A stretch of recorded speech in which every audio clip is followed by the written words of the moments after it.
Hello students, good morning to all of you. I am Karmveer Yadav sir, physics faculty. Dear students, in our today lecture we discuss about most important unit magnetic effect of current. ठीक है, so बेटे magnetic effect of current आपका important unit है. ठीक है, तो बेटे इस यूनिट में आपको कहीं भी कुछ भी रटने का कोई रिक्वायरमेंट नहीं होगा. आपको बस बोर्ड पे अपना 100% कंसंट्रेशन रखना है, चीजों को अच्छे से समझना है. ठीक है, एक बार आप चीजों को समझ लेंगे तो प्रैक्टिकल डेली लाइफ में आप इसका यूज करते हैं तो इजीली आप इसको समझ पाएंगे. ठीक है, तो बेटे आपका न्यू चैप्टर है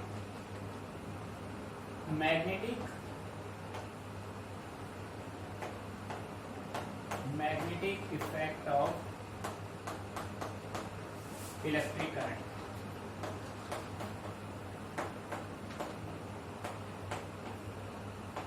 magnetic effect of electric current. ठीक है, तो बेटे magnetic effect of electric current simply meaning होता क्या है. आप मान लीजिए कि आपके पास ही कोई एक स्ट्रेट कंडक्टर है. ठीक है, अब इस स्ट्रेट कंडक्टर में आपने जैसे ही करंट पास किया, जैसे ही आप इस स्ट्रेट कंडक्टर में करंट पास करेंगे तो इसके चारों ओर एक फील्ड एक्सर्ट होगा. That field is said to be magnetic field.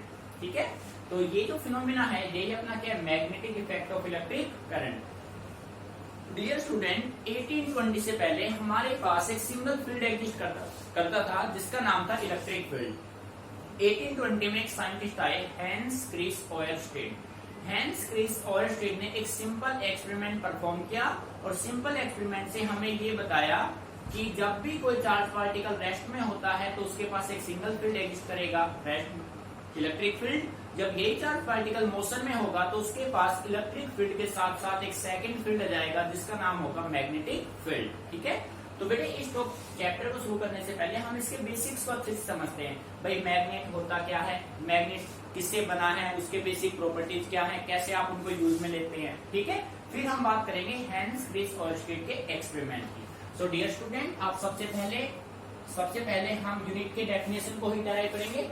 What do you mean by magnetic effect of electric current.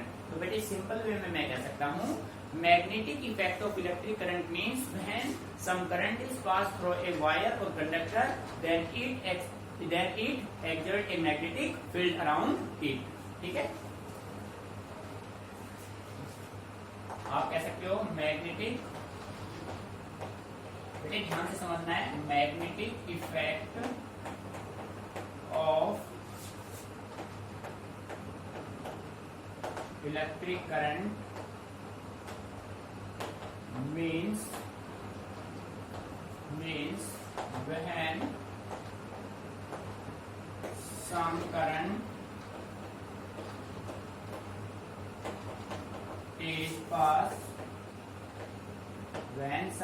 is passed through a conductor, then a magnetic field is produced around it. ठीक है बेटे, जैसे मान लो कि ये आपके पास कोई एक स्ट्रेट कंडक्टर है. ठीक है, इस कंडक्टर में जैसे ही आपने करंट पास किया तो इसके चारों ओर एक फील्ड बन गया जिसका नाम होगा मैग्नेटिक फील्ड बी. ठीक है, जब आप किसी भी कंडक्टर में से करंट पास करते हैं तो उसके चारों ओर एक मैग्नेटिक फील्ड बन जाता है. ठीक है, और इसी फिनोमेना को आपने क्या नाम दिया, magnetic effect of electric current, जो कि आपकी यूनिट का नाम भी, चैप्टर का नाम भी. ठीक है बेटे, तो अब हम शुरू करते हैं. ये तो हमने डेफिनेशन दिया अपने चैप्टर की कि चैप्टर की डेफिनेशन क्या है. तो बेटे अब हम बात करते हैं बेसिक कंसेप्ट क्या आपका. तो सबसे फर्स्ट जो कंसेप्ट है वो आपका है मैग्नेट. तो बेटे आपसे ये पूछा जा सकता है what do you mean bye magnet. Magnet होता क्या है. तो बेटे प्रैक्टिकली समझिए चीजों को. जो सब्सटेंस जिससे मिलकर बना होगा ना वो उन्हीं को अट्रैक्ट या रिपेल कर पाएगा. ठीक है, जिससे बना होगा. क्यों? क्योंकि उसके गुण है उसके अंदर. समझ में बात आ रही है ना, उनके जो प्रॉपर्टीज है वो मैच करते हैं. ठीक है, तो आप ये कह सकते हैं दो substance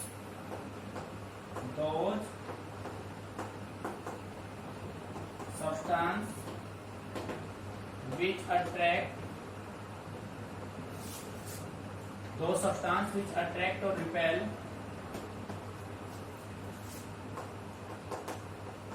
pieces of iron, cobalt and nickel are called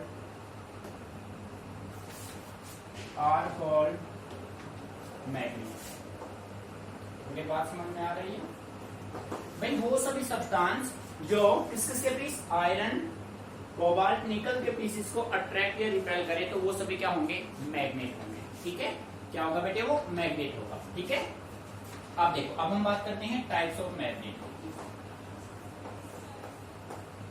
types of magnet बेटे ध्यान से समझना है, बेसिक हम कर रहे हैं। ठीक है बेटे, मैग्नेट के बेसिकली टू टाइप्स होते हैं। एक होता है नेचुरल मैग्नेट, नेचुरल मैग्नेट। तो डियर स्टूडेंट, एक आपका होता है आर्टिफिशियल मैग्नेट, आर्टिफिशियल मैग्नेट। बेटे देखो, जो मैग्नेट आपको नेचर से फाइंड आउट हो वो आपका होगा नेचुरल मैग्नेट, और जिस मैग्नेट को आप लेबोरेटरी में बनाते हैं, ठीक है, मैग्नेट जो होगा वो कौन सा होगा, आर्टिफिशियल। ठीक है, जो आपका मैग्नेट वर्ड है ये मैग्नेटाइट से ड्राइव किया गया है। सबसे फर्स्ट जो हमने सब्सटेंस हमें फाइंड आउट हुआ वो अपना था मैग्नेटाइट। ठीक है, मैग्नेटाइट से ही हमने मैग्नेट वर्ड को डेराइव किया है। क्लियर? तो बेटे अब हम इन दोनों को स्टडी करते हैं, मैग्नेट के टाइप्स को। तो नंबर 1 आपका है natural magnet. Natural magnet, natural magnets, those magnets which are found in nature,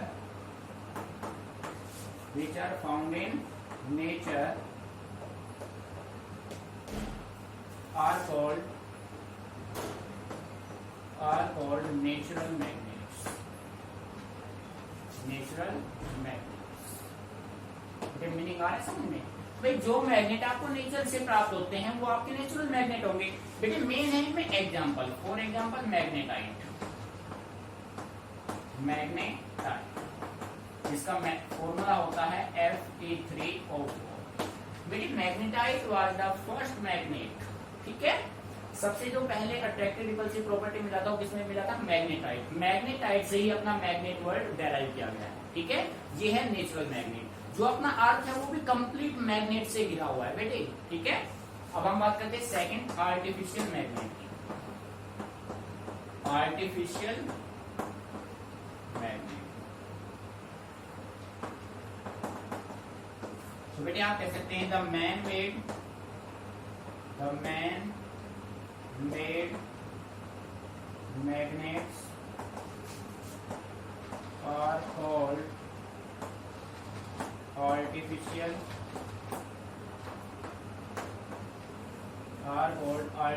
magnet। अब बेटे ध्यान से देखो भाई जो मैग्नेट आप लेबोरेटरी में बना रहे हैं, अब जिनको हम बना रहे हैं तो उनकी शेप, उनकी स्ट्रेंथ तो हम अपने अकॉर्डिंग कर सकते हैं ना भाई। जैसा शेप हमें चाहिए वैसा हम बना सकते हैं, क्योंकि लेबोरेटरी में आप इसको प्रिपेयर कर रहे हैं। जितना उसका स्ट्रेंथ चाहिए, अट्रैक्टिव प्रॉपर्टी मैक्सिमम चाहिए, मिनिमम चाहिए, वो भी हम पे डिपेंड कर रहा है। हम अपने अकॉर्डिंग उसको डिजायर्ड शेप का या स्ट्रेंथ का बना सकते हैं। ठीक है, तो आप ये कह सकते हैं these magnets can have desired shape and strength। बेटे मीनिंग आ रहा है समझ में? ये जो आर्टिफिशियल मैग्नेट है जिनको आप लेबोरेटरी में बनाते हैं, मैनमेड जो आपके मैग्नेट्स है बेटे, इनका शेप आप अपने मर्जी से बना सकते हैं, जैसा भी आपको शेप चाहिए।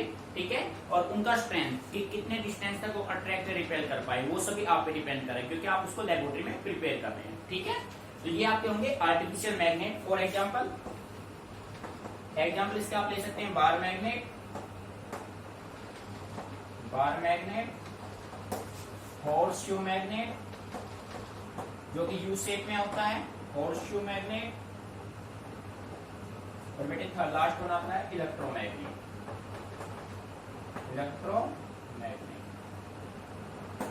बेटे आपका जो वोकल सिस्टम है ना, जहां से हम बोलते हैं वोकल सिस्टम, उसमें भी मैग्नेट लगा हुआ है। अपना जो वोकल सिस्टम है उसमें क्या लगा हुआ है, मैग्नेट। ऐसे ही जो बर्ड्स हैं बेटे, जो बर्ड्स हैं जो लॉन्ग डिस्टेंस तक ट्रेवलिंग करते हैं वो किसकी वजह से करते हैं, वो उनका अपना एनर्जी यूज नहीं होता है।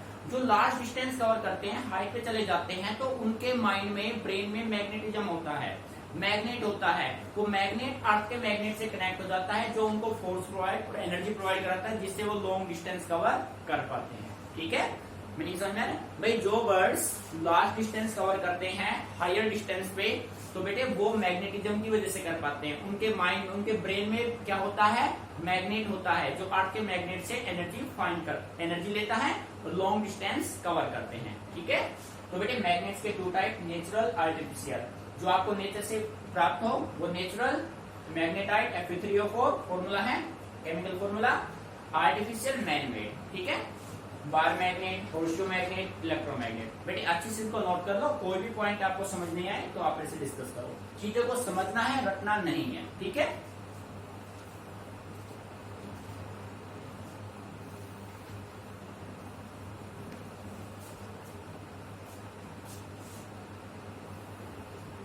तो बेटे मैं इसको रफ कर रहा हूं, clear.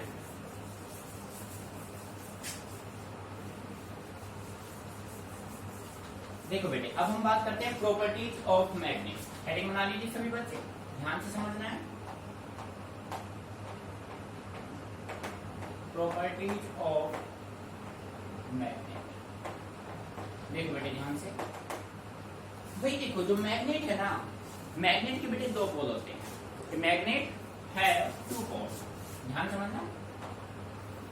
First point, a magnet है 2 पोल। ठीक है बेटे, 2 पोल होते हैं, एक होता है नॉर्थ पोल और एक होता है साउथ पोल। बेटे ध्यान समझना, किसी भी मैग्नेट के कितने पोल होते हैं, 2 पोल। एक होता है नॉर्थ, एक होता है साउथ, और ऐसे आप इसको रिप्रेजेंट कर सकते हैं। ये आपके पास एक मैग्नेट है, ये नॉर्थ पोल और ये क्या होगा, साउथ पोल। ठीक है, दिस इज ए मैग्नेट।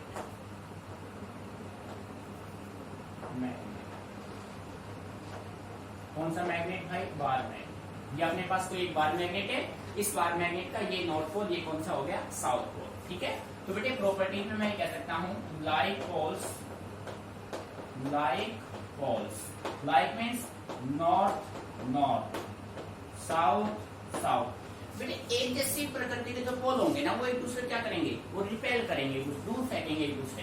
ठीक है, आप कह सकते हैं repel each other, repel each other. तो बेटे आप इसमें ना भाई रिपेल क्यों करेंगे, मैं आपको बेसिक एग्जांपल देता हूँ, सिंपल डेली लाइफ से। मान लीजिए भाई रेसलिंग चल रही है, 2 पहलवान है, दोनों बिल्कुल, दोनों की पावर जो है सेम है, दोनों की बराबर ताकत है। अब दोनों को आप लड़ाएंगे, कहते हैं टक्कर का मुकाबला है, दोनों टक्कर के पहलवान है, दोनों को एक साथ लड़ाएंगे तो कोई जीत पाएगा, टक्कर के है तो कोई नहीं जीत पाएगा। तो वो एक दूसरे को दूर फेंकेंगे, यानी कि एक दूसरे से दूर जाएंगे। तो बेटे जब एक जैसे पोल होंगे ना, एक जैसे पोल होंगे तो वो एक दूसरे को दूर फेंकेंगे, और दूर फेंकने को क्या बोलते हैं, रिपल्सन, रिपेल करेंगे। ठीक है, सेकंड कंडीशन,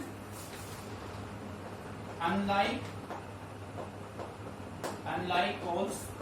बेटे अनलाइक मीन्स जैसे एक नॉर्थ दूसरा साउथ, एक साउथ दूसरा नॉर्थ, यानी एक पहलवान का एक ज्यादा ताकत वाला है, एक बिल्कुल ताकत वाला ही नहीं है।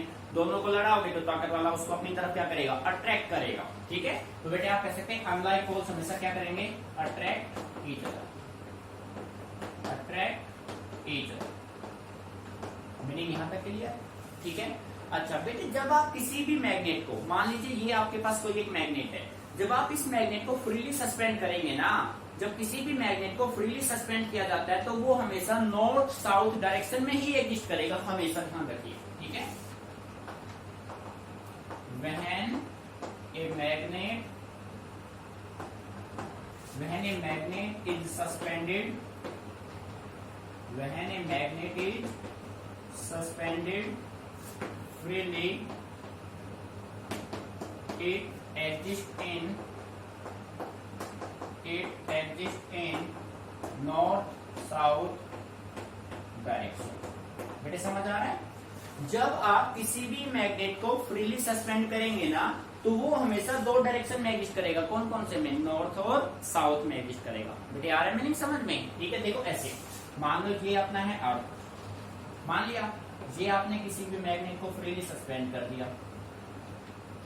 जब आप किसी भी मैग्नेट को फ्रीली सस्पेंड करेंगे तो बेटे वो दो डायरेक्शन में एग्जिस्ट करेगा, नॉर्थ और साउथ, नॉर्थ और साउथ।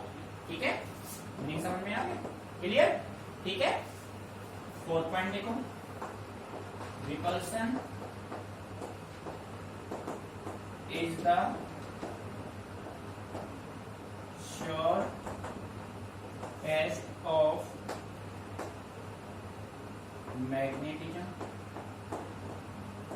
ठीक है बेटे, रिपल्सन जो है वो शॉर्टेस्ट है मैग्नेटिज्म का, जिसके बारे में हम बात करेंगे इलेक्ट्रिसिटी में। जैसे क्या होता है, repulsion is the shortest of electricity. ठीक है, तो बेटे मैग्नेटिज्म, रिपल्सन ही शॉर्टेस्ट किसका है, मैग्नेटिज्म का है। ठीक है, मीनिंग अच्छी समझ में आ रहा है? तो बेटे बेसिक दो, अब सेकंड हम कह सकते हैं, जैसे ये अपना मैग्नेट है, तो बेटे जो स्ट्रेंथ है ना, the strength of a magnet is maximum at poles and minimum at mid point. ये ध्यान रखते हैं, मोस्ट इंपोर्टेंट पॉइंट है।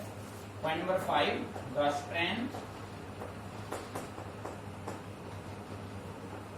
Strength of a magnet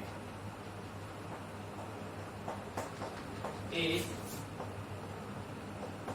maximum at poles and minimum at mid point।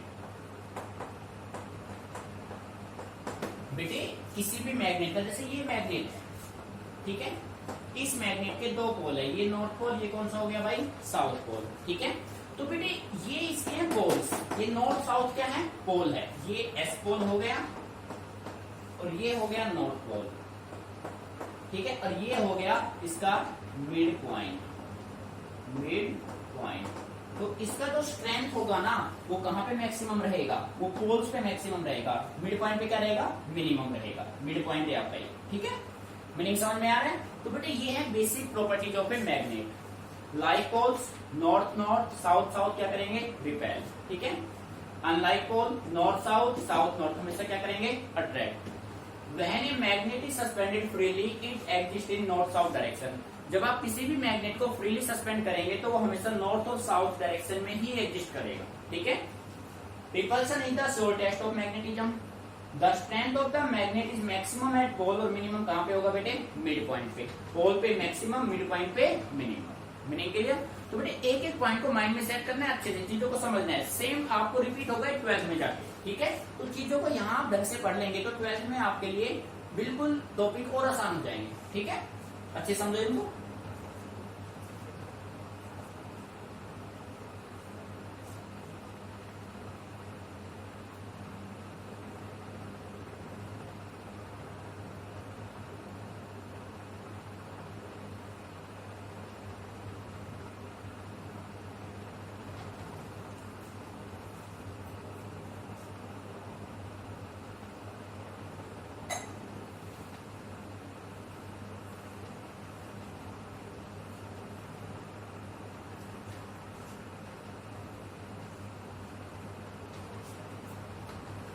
तो बेटे मैं इसको रफ कर रहा हूँ। ठीक है, कोई भी पॉइंट आपको समझना है तो मेरे साथ से डिस्कस करो, आप चीजों को रटना नहीं है, समझ के चलना है। तो बेटे अब हम बात करते हैं हेंस फ्रीस ओयरस्टेड के एक्सपेरिमेंट की, जिसके बेस पे उन्होंने ये रिप्रेजेंट किया कि जब कोई चार्ज पार्टिकल मोशन में होता है तो उसके पास एक मैग्नेटिक फील्ड भी होता है। ठीक है, तो बेटे नेक्स्ट अपना हेडिंग ना लो, काफी इंपोर्टेंट टॉपिक है आपका ये, 12th में भी काम आएगा।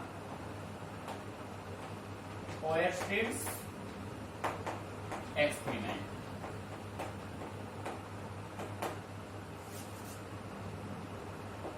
ओयरस्टेड्स एक्सपेरिमेंट। ठीक है, ध्यान से सुनना, ओयरस्टेड का कंसेप्ट क्या था बेटे, देखो। इन 1820 hence फ्रीस ओयरस्टेड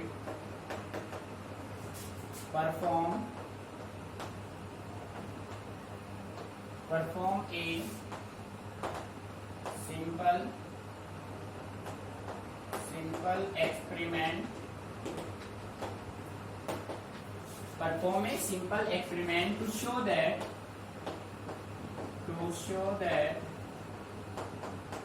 a charged particle particle in motion has magnetic field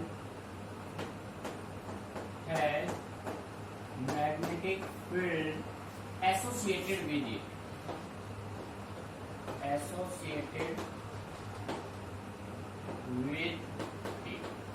बेटे देखो, जब कोई भी चार्ज पार्टिकल मोशन में होगा तो उसके साथ एक फील्ड एग्जिस्ट करेगा। वो कौन सा फील्ड होगा बेटे? Magnetic field. ठीक है, इसके बारे में अब हम बात करने वाले हैं। तो इसके लिए ऑस्टिन ने एक सिंपल एक्सपेरिमेंट परफॉर्म किया। ठीक है, तो बेटे एक्सपेरिमेंट क्या था बेटे, ध्यान से समझना। अब मैं उस एक्सपेरिमेंट को परफॉर्म कर रहा हूं। ठीक है, कंडीशन ये था अपने पास कि आप मान लो ये आपने कोई एक सर्किट लिया, पॉजिटिव नेगेटिव पॉजिटिव नेगेटिव। ठीक है,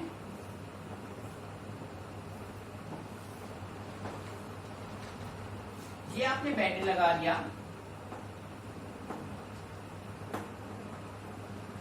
ये स्विच है आपके एस, पॉजिटिव नेगेटिव। ठीक है, मीनिंग समझ में आ रहा है। और यहां पे आपने रखा एक मैग्नेट।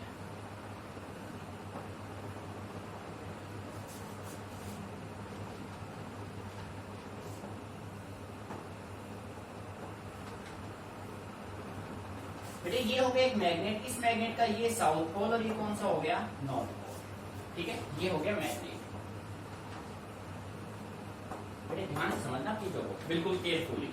ठीक है, अब हम एक्सपेरिमेंट को परफॉर्म करते हैं। ध्यान से सुनना। जब ये स्विच एस ऑफ है, स्विच आपका क्या है? ऑफ है। एस अगर ऑफ है तो इस सर्किट में कोई करंट फ्लो नहीं करेगा।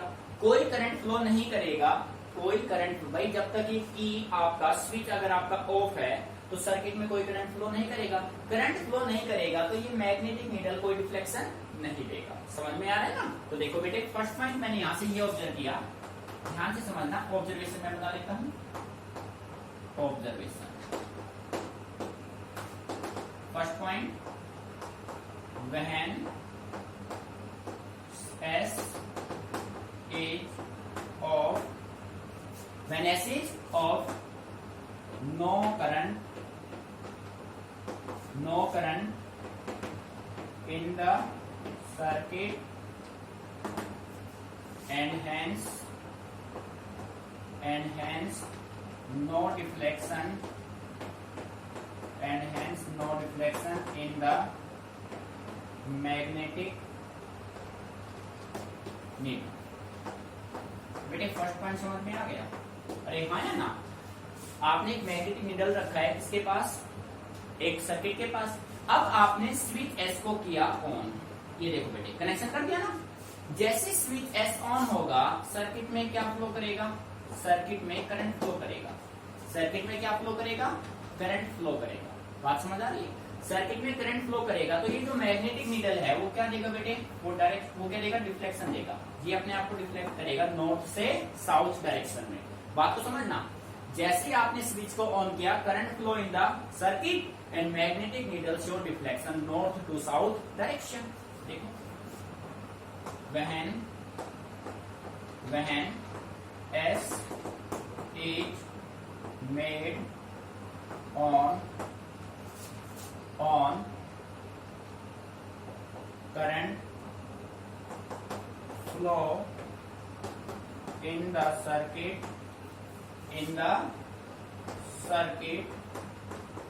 and the magnetic needle show deflection, magnetic needle show deflection. ठीक है बेटे, बात समझ आ रही है? ठीक है, और डिफ्लेक्शन कैसे देगा? कैसे चल रहा है? ये कैसे चल रहा है भाई? Anti clockwise. बेटे देखो कैसे चल रहा है? Anti clockwise. Deflection in anti clockwise direction. बेटे आ रहा है समझ में? ठीक है, इसको नोट कीजिएगा। आप देखो मैंने यहां तक क्लियर है बेटे। जैसे ही आपने स्विच को ऑन किया, सर्किट में करंट फ्लो हुआ। सर्किट में करंट फ्लो हुआ तो मैग्नेटिक नीडल ने क्या किया? डिफ्लेक्शन। और डिफ्लेक्शन कैसे किया बेटे? एंटी क्लॉकवाइज डायरेक्शन में। मीनिंग आ रहा है समझ में? when S is made on, current flow in the circuit and the magnetic needle show deflection in the anti-clockwise direction. बेटे थर्ड पॉइंट में मैंने क्या किया, मैं डायरेक्शन को रिवर्स कर देता हूँ। ये सर्किट और बना लिया मैंने यहाँ पे, ध्यान से समझना, एक सर्किट में यहाँ बना लेता हूँ।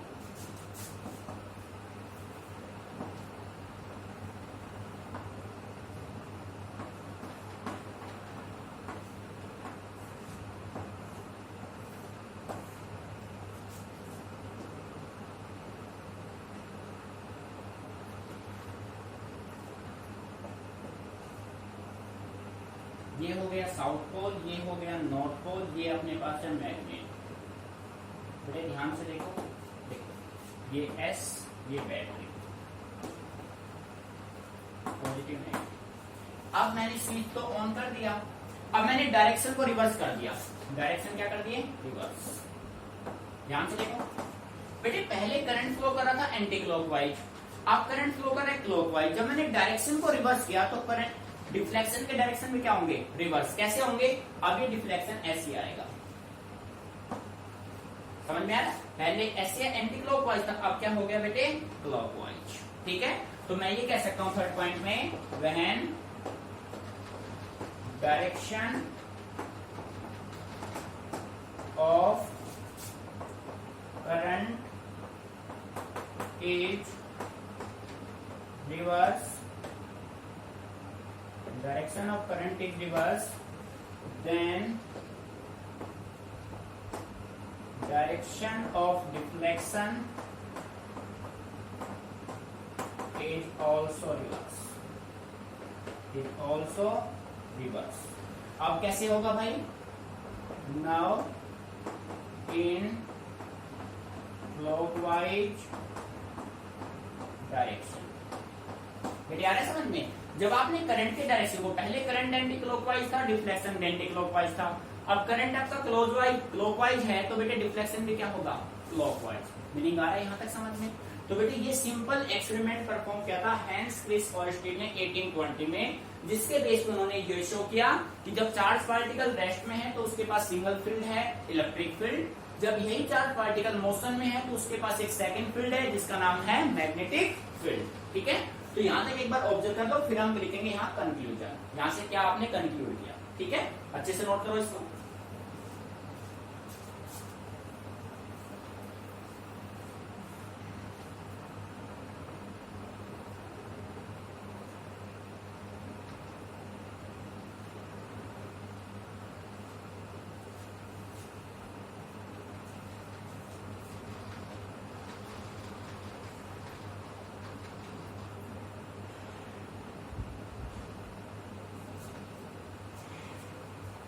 तो बेटे यहाँ पर मैं कंक्लूजन राइट कर रहा हूं, देखो ध्यान दीजिए बेटे।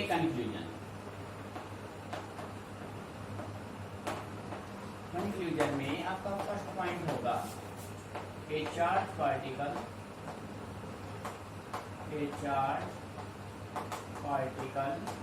At rest has only electric field, जिसको 12th में आप स्टडी करेंगे, has only electric field। ठीक है, बेटे सेकंड पॉइंट आप ये कह सकते हैं, ए charge particle in motion has both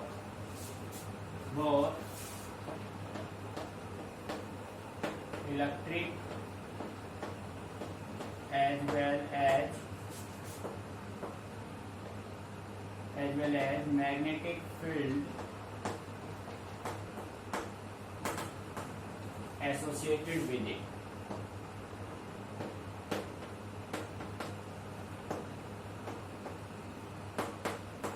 बेटे आ रहा है समझ में? ठीक है, तो हम सिंपल वे में कह सकते हैं, जब कोई चार्ज पार्टिकल रेस्ट पे है, अगर सर्किट में कोई करंट फ्लो नहीं करेगा तो बेटे वो कोई डिफ्लेक्शन नहीं देगा, तो उसके पास सिंगल फील्ड एग्जिस्ट करेगा, दैट इज इलेक्ट्रिक फील्ड। जब यही सर्किट जब इस सर्किट में आप करंट पास करेंगे, स्विच को आप ऑन कर देंगे, तो बेटे सर्किट में करंट फ्लो करेगा। सर्किट में करंट फ्लो करेगा तो ये जो मैग्नेटिक नीडल है ये क्या देगा, डिफ्लेक्शन देगा। अरे हाँ या ना? तो बेटे इसके बेस पे आप ये कह सकते हैं कि जब कोई चार्ज पार्टिकल मोशन में होगा, मोशन मीन्स उसमें करंट फ्लो करेगा, तो उसके पास इलेक्ट्रिक फील्ड के साथ साथ क्या होगा, मैग्नेटिक फील्ड। ठीक है बच्चे, तो एक एक पॉइंट को बेटे अच्छे से ऑब्जर्व करो। ठीक है, कोई भी पॉइंट समझ में नहीं आता तो फिर से डिस्कस करो, कुछ भी रटना नहीं है, चीजों को समझना है। ठीक है,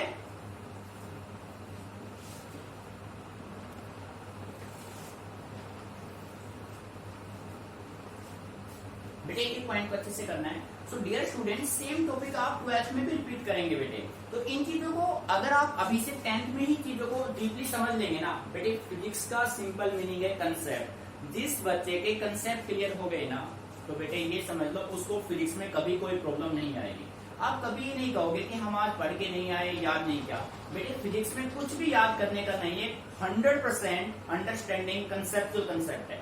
ठीक है, आप चीजों को जितना समझेंगे ना उतना ही आपके लिए बेटर होगा। ठीक है, कहीं भी रटने की कोशिश गलती से मत करना। आज कुछ लेक्चर में जो भी आपको कराया है उन सभी को आप अपने फेयर में करना, रफ में प्रैक्टिस करना, चीजों को अच्छे से माइंड में सेट करना। ठीक है बेटे, डेली का डेली कर लेंगे, आपको कोई प्रॉब्लम गलती से भी नहीं होगी। ठीक है, और अच्छे से एक एक पॉइंट को समझना है, आपको रटना नहीं बेटे, चीजों को समझना है कि भाई ऐसा हुआ तो क्यों हुआ। ये क्यों का आंसर अगर आपको मिल गया ना, तो साइंस का मीनिंग आपका सक्सेसफुल हो गया। ठीक है,